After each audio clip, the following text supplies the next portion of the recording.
ईश्वर परम कृष्ण सच्चिदानंद विग्रह अनादिरादि गोविंदम सर्वकारण कारण श्री कृष्ण चैतन्य प्रभु नित्यानंद श्री अद्वैत गदाधर व्यासादि गौर भक्तवृंद. Hare Krishna. We'll be discussing today text 27 of chapter 6 of Srimad Bhagavad-Gita translation.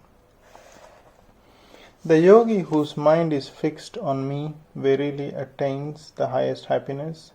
By virtue of his identity with Brahman, he is liberated, his mind is peaceful, his passions are quieted, and he is freed from sin. Brahmabhuta is the state of being free from material contamination and situated in transcendental service of the Lord. Madbhaktim labhate param.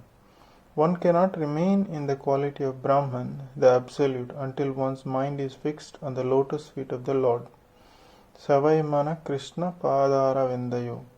To be always engaged in transcendental loving service of the Lord, or to remain in Krishna consciousness, is to be factually liberated from the mode of passion and all material contamination. Text 28 translation. Steady in the self, being freed from all material contamination, the yogi achieves the highest perfectional stage of happiness in touch with the Supreme Consciousness. Self-realization means knowing one's constitutional position in relationship with the Supreme. The individual soul is part and parcel of the Supreme, and his position is to render transcendental service to the Lord. This transcendental contact with the Supreme is called Brahma Samsparasa. Text 29 translation. A true yogi observes me in all beings and also sees every being in me. Indeed, the self-realized man sees me everywhere. A Krishna-conscious yogi is the perfect seer because he sees Krishna, the Supreme, situated in everyone's heart as Supersoul, Paramatma, Isvara Sarva Bhutanam, Hridesha Arjuna Sthiti. The Lord is in his Paramatma feature is situated within both the heart of the dog and that of Brahmana. The perfect yogi knows that the Lord is eternally transcendental and is not materially affected by his presence in either a dog or Brahmana. There is a supreme naturality of the God. The individual soul is also situated in the individual heart, but he is not present in all hearts. That is the distancing between the individual soul and the super soul. One who is not factually in the practice of yoga cannot see so clearly. A Krishna conscious person can see Krishna in the heart of both the believer and non-believer. In the Smriti, this is confirmed as follows. The Lord, being the source of all being, is like the mother and the maintainer. As the mother is a natural to all different kinds of children, the Supreme Father or Mother is also. Consequently, the Super Soul is always every living being. Outwardly also, every living being is situated in the energy of the Lord, as will be explained in the 7th chapter. The Lord has primarily two energies, the spiritual, the superior, and the material is inferior. The living entity, although part of the superior energy, is conditioned by the inferior energy. The living entity is always Lord's energy. Every living entity is situated in him in one way or the other. The yogi sees equally because he sees that all living entities, although in different situations according to the results of the fruitive work, in all circumstances remain the servants of the God. While in the material energy, the living entity serves the material senses, and while in spiritual energy, he serves the Supreme Lord directly. In either case, the living entity is servant of the God. This vision of equality is perfect in person and Krishna consciousness. Text 30 translation. For one who sees me everywhere and sees everything in me, I am never lost, nor is he ever lost to me. A person in Krishna consciousness certainly sees Lord Krishna everywhere, and he sees everything in Krishna. Such a person may appear to see all separate manifestations of the material nature, but in each and every instance he is conscious of Krishna, knowing that everything is the manifestation of Krishna energy. Nothing can exist without Krishna, and Krishna is the Lord of everything. This is the basic principle of Krishna consciousness. Krishna consciousness is the development of love of Krishna, a position transcendental even to a material liberation. It is a stage beyond self-realization at which the devotee becomes one with Krishna in the sense of Krishna becomes everything for the devotee, and the devotee becomes full in loving service. An intimate relationship between the Lord and the devotee then exists. In that state, the living entity attains his immortality, nor is the personality of Godhead even out of the sight of the devotee.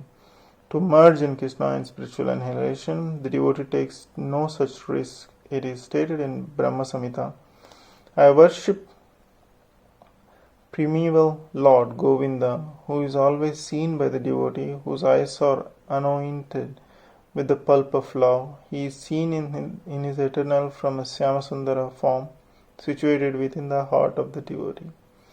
At this stage, Lord Krishna never disappears from the sight of the devotee, nor does the devotee ever lose sight of the Lord. In the case of a yogi who sees Lord as a Paramatma within the heart, the same applies. Such a yogi turns into a pure devotee and cannot bear to live for a moment without seeing the Lord within himself. Text 31 translation. The yogi who knows that I and the Supersoul within all creatures are one worships me and remains always in me in all circumstances. A yogi who is practicing meditation and the Supersoul sees within himself the plenary portion of Krishna and Vishnu with 4 hands, holding conch shell, wheel, club and lotus flower. The yogi should know that Vishnu is not different from Krishna. Krishna in this form of Supersoul is situated in everyone's heart. Furthermore, there is no difference between an innumerable Supersoul present in the innumerable hearts of living entities. Nor is there any difference between a Krishna conscious person, always engaged in a transcendental loving service of Krishna, and a perfect yogi engaged in meditation on the Supersoul. The yogi in Krishna consciousness, even though he may be engaged in various activities, while in material existence, remains always situated in Krishna. This is confirmed in Bhakti Rasamrita Sindhu, Srila Rupa Goswami.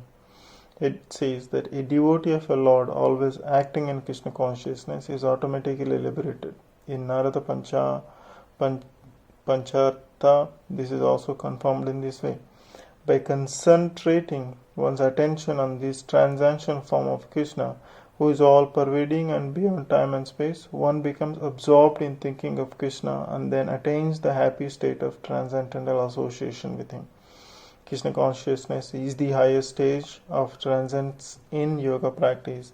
This very understanding that Krishna is present as a Paramatma in everyone's heart makes the yogi faultless. The Vedas confirm this inconceivable energy potency of the Lord as follows. Vishnu is one and yet he is certainly all-pervading. By his inconceivable potency, in spite of his one form, he is present everywhere. As the sun, he appears in many places at once. Text 32 translation. He is perfect yogi who by comparison to his own self sees the true equality in all beings, both in their happiness and distress, O Arjuna. One who is Krishna consciousness is a perfect yogi. He is aware of everyone's happiness and distress. By dint of his own personal experience, the cause of the distress of living entity is forgetfulness of his relationship with the God. And the cause of happiness is knowing Krishna to be the supreme enjoyer of all the activities of human being. Krishna is the proprietor of all lands and planets. The perfect yogi is the sincerest friend of all living entities. He knows that the living being who is conditioned by the modes of material nature is subjected to the threefold material miseries due to forgetfulness of his relationship with Krishna. Because one in Krishna consciousness is happy, he tries to distribute the knowledge of Krishna everywhere. Since the perfect yogi tries to broadcast the importance of becoming Krishna consciousness, he is the best philanthropist in the world, and he is the dearest servitor of the Lord. In other words, a devotee of the Lord always looks to the welfare of all living entities, and in this way he is factually the friend of everyone. He is the best yogi because he does not desire perfection in yoga for his personal benefit, but he tries for others also. He does not envy his fellow living entities. He is the contrast between a pure devotee and the Lord and a yogi interested only in the personal elevation. The yogi who has withdrawn to a secluded place in others in order to meditate perfectly may not be as perfect as a devotee who is trying his best to turn every man towards Krishna consciousness. Text 33 translation. Arjuna said, O Madhusudana, the system of yoga which you have summarized appears impractical and unendurable to me, for the mind is restless and unsteady. The system of mysticism described by the Lord Krishna to Arjuna, beginning with the words, the ending with Yogi Parama, is therefore being rejected by Arjuna out of a feeling of inability. It is not possible for an ordinary man to leave a home and go to a secluded place in the mountains or jungles to practice yoga in the age of Kali. The present age is characterized by bitter struggle of life of short duration. People are not serious about self-realization even by simple practical means, and what to speak of this difficult yoga system, which regulates the mode of living, the manner of sitting, selection of place, and detachment of the mind from material engagement. As a practical man, Arjuna thought it was impossible to follow this system of yoga, even though he was favorably endowed in many ways. He belonged to a royal family and was highly elevated in terms of a number of qualities. He was a great warrior, he had a great longevity, and above all, he was the most intimate friend of Lord Krishna, the Supreme Personality of God Himself. 5,000 years ago, Arjuna had much better facilities than we do now. Yet he refused to accept this system of yoga. In fact, we don't find any record in history of his practicing at any time. Therefore, this system must be considered generally impossible in the age of Kali. Of course, it may be possible to some very few rare men, but for the people in general it is impossible proposal. If this were so 5,000 years ago, then what is the present day? Those who are imitating this yoga system is in different so-called schools and society, although complacent and certainly wasting their time, they are completely in ignorance of the desired goal. Text 34 translation. For the mind is restless, turbulent, obstinate, and very strong, O Krishna, and so subdue it seems to me more difficult than controlling the wind. The mind is so strong and obstinate that it sometimes overcomes the intelligence, although mind is supposed to be the subservient of the intelligence. For a man in a practical world who has to fight so many opposing elements, it is certainly very difficult to control the mind. Artificially, one may establish a mental equilibrium towards both friend and enemy, but ultimately no worldly man can do so. For this is more difficult than controlling the raging wind. In the Vedic literature it is stated, the individual is the passenger in the car of the material body, and intelligence is the driver. Mind is driving instrument, and the senses are the horses. The self is thus the enjoyer or sufferer in the association of the mind and senses. So it is understood to be a great thinker. Intelligence is supposed to direct the mind, but the mind is so strong that obstinate that it often overcomes even one's mind intelligence. Such a strong mind is supposed to be controlled by the practice of yoga. But such practice is never practical for a worldly person like Arjuna, and what can we say about a modern man in these times? The smile is here appropriate. One cannot capture the blowing wind, and it is even more difficult to capture the turbulent mind. The easiest way to control the mind, as suggested by Lord Chaitanya, is chanting Hare Krishna, the great Mahamantra for deliverance in all humanity. The method prescribed: one must engage one's mind fully in Krishna. Only then will there remain no other engagements to agitate the mind.